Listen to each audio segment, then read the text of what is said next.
নমস্কার বন্ধুরা, তন্হির পাকশালাতে সবাইকে স্বাগত। আজ বাদে কাল নববর্ষ।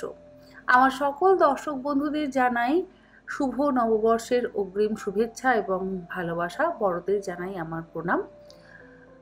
আপনারা নববর্ষে কে কি বানাচ্ছেন তা আমি জানি না, তবে আমার এবারের নববর্ষের মেনুতে অবশ্যই এই পেঁয়াজের পোলাও বা অনিয়ন রাইস বা অনিয়ন পোলাওটা থাকছেই। তাই রেসিপিটা আপনাদের সাথেও শেয়ার করলাম। অবশ্যই রেসিপিটা দেখে বাড়িতে বানিয়ে নিন, দেখবেন অসাধারণ লাগবে। তাহলে এই পেঁয়াজের পোলাও বানাবার জন্য আমাদের প্রথমেই চালটা ধুয়ে নিতে হবে। আর তার জন্য আমি 1.5 কাপ পরিমাণে বাসমতি চাল নিচ্ছি। আপনারা আপনাদের নিজেদের পরিমাণ মতন চালের মাপটা অবশ্যই ব্যবহার করবেন। তবে আমি যে পরিমাণে চাল নিয়েছি তাতে 3 জন বড় মানুষ কিন্তু ভালোভাবে মাংস দিয়ে বা অন্য কোনো প্রিপারেশন দিয়ে এই অনিয়ন পোলাওটা পেট ভরে খেতে পারবে। চালটাকে খুব ভালো করে ধুয়ে নেব। 3 থেকে 4 বার আমি জল বদলে বদলে চালটা ধুয়ে নেব। আপনারা আপনাদের নিজেদের পছন্দ মতন ব্র্যান্ডের চাল কিন্তু অবশ্যই ব্যবহার করতে পারেন। চাল ভালোভাবে ধুয়ে নেওয়া হয়ে যাওয়ার পর একটা ছাঁকনির মধ্যে আমি ধুয়ে নেওয়া চালটা রেখে দিলাম। এক্সট্রা জলটাও ঝরে যাবে আর চালটাও ভিজে যাবে। যেহেতু অনিয়ন পোলাও বা পেঁয়াজের পোলাও, সেই জন্য আমাদের পেঁয়াজ তো অবশ্যই ব্যবহার করতে হবে। এখানে আমি 2টো মিডিয়াম সাইজের পেঁয়াজ দিলাম। পেঁয়াজ দুটোর খোসা ছাড়িয়ে একদম পাতলা পাতলা করে কেটে নিচ্ছি। আর এই পেঁয়াজ দুটো কাটা হয়ে যাওয়ার পর একটা আলাদা পাত্রের মধ্যে নিয়ে নেব। চাইলে আপনারা পেঁয়াজ দুটোকে কিন্তু ধুয়েও পোলাওতে ব্যবহার করতে পারেন। পেঁয়াজ কাটা হয়ে যাওয়ার পর কড়াইতে দিয়ে দিচ্ছি 2 চা চামচ পরিমাণে ঘি।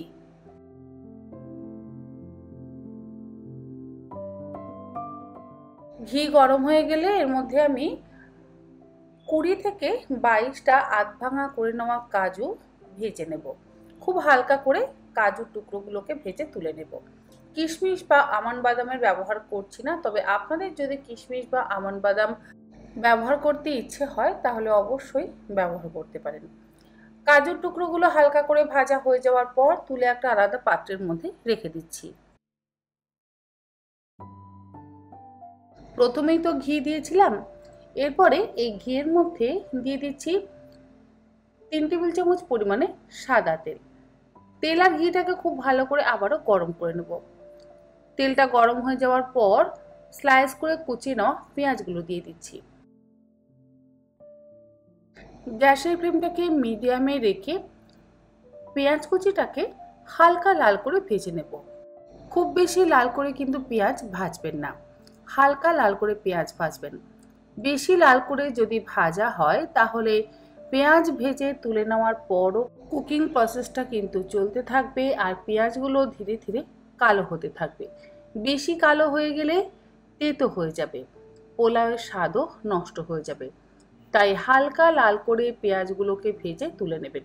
দেখুন পেঁয়াজ কিন্তু আমার মোটামুটি ভাজা হয়ে গেছে, তবে আমি যেহেতু একদম ছাকা তেলে পেঁয়াজগুলো ভাজিনি, তাই এই পেঁয়াজের মধ্যে একটু তেল রয়ে যাবে।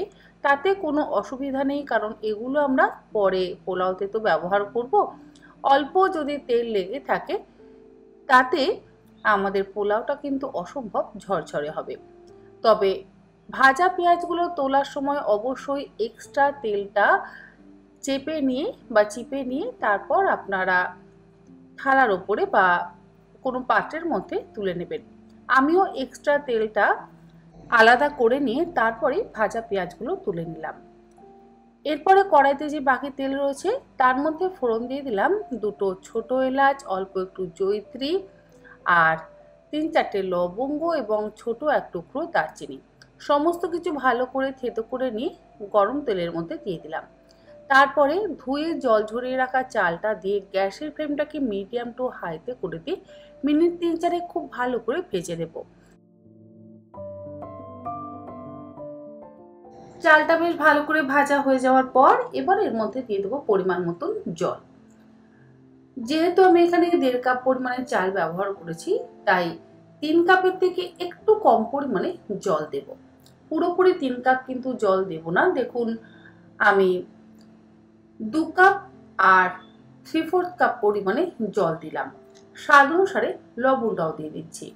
এরপরে সমস্ত কিছু একসাথে ভালো করে মিশিয়ে নিয়ে গ্যাসের ফ্লেমটাকে লোতে করে দিয়ে ঢাকা দিয়ে চালগুলোকে সেদ্ধ হতে দেব। তবে এই সময় কিন্তু আমি ভাজা পেঁয়াজ দিচ্ছি না। এই সময় যদি ভাজা পেঁয়াজ দেওয়া হয় তাহলে পোলাওয়ের রং লালচে হয়ে যাবে। পোলাওয়ের চাল বা ভাতটা যাতে সাদা হয় সেই জন্য আমি এর মধ্যে অর্ধেকটা পাতিলেবুর রস দিয়ে দিলাম। এতে টক ভাব কিন্তু হবে না, শুধু ভাতগুলো সাদা ধপধপে এবং ঝরঝরে হবে।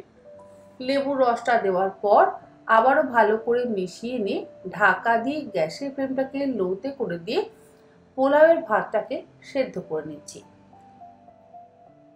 মিনিট 7 সময় পর আমি ঢাকাটাকে খুলে নিলাম। আমাদের পোলাও কিন্তু মোটামুটি হয়ে এসেছে, তবে একটু জল আছে, তাতে কোনো অসুবিধা নেই। একটু ভিজে ভিজে ভাবও আছে। এই পর্যায়ে আমরা ভাজা পেঁয়াজগুলো দিয়ে দেব আর ভেজে রাখা কাজু বাদামের টুকরোগুলো দিয়ে দেব। তারপরে সমস্ত কিছু একসাথে ভালো করে মিশিয়ে নিয়ে গ্যাসের ফ্লেমটাকে লোতে রেখে আরো 2 মিনিট ঢাকা দিয়ে রেখে দেব। 2 মিনিট পর গ্যাসের ফ্লেমটাকে বন্ধ করে দিয়ে ঢাকা দিয়ে আরো মিনিট 5 স্ট্যান্ডিং টাইমে রাখবো। 5 মিনিট পর আমি ঢাকাটাকে খুলে নিলাম। দেখুন আমাদের সাদা ধপধপে এবং ঝরঝরে পেঁয়াজের পোলাও বা অনিয়ন পোলাও কিন্তু একদম তৈরি। দেখে নিশ্চয়ই বুঝতে পারছেন যে পোলাওটা কতটা ঝরঝরে হয়েছে। আর চাইলে আপনারা এই পোলাও গোবিন্দভোগ চাল দিয়ে অবশ্যই করতে পারেন। জলের মাপটা কিন্তু আমি যেমনটা বলেছি ঠিক তেমনভাবেই দেবেন, তাহলে দেখবেন আপনাদের কড়াইতেও পোলাও একদম সুন্দর এবং ঝরঝরে হবে। সবশেষে দিয়ে দিলাম 1 চা চামচ পরিমাণে কেওড়া ওয়াটার। ঢাকা দিয়ে 5 মিনিট স্ট্যান্ডিং টাইমে রাখার পর তারপর এটাকে সার্ভ করছি। কষা মুরগির মাংস বা পাঁঠার মাংস, আবার আলুর দম অথবা পনিরের কোনো রেসিপি দিয়ে এই অনিয়ন পোলাও বা পেঁয়াজ পোলাও খেতে কিন্তু অসম্ভব ভালো লাগে। এবারে নববর্ষে আপনাদের খাবারের মেনুতে চেষ্টা করুন এই অনিয়ন পোলাও বা পেঁয়াজের পোলাওটা কষা মাংস বা মাছের কোনো রেসিপির সাথে রাখবার। দেখবেন বাড়ির সকলে ভীষণ পছন্দ করবে। আজ তাহলে এই পর্যন্ত। আবার হাজির হয়ে যাব অন্যদিন অন্য কোনো রেসিপি নিয়ে। ভালো থাকবেন, সুস্থ থাকবেন। ধন্যবাদ।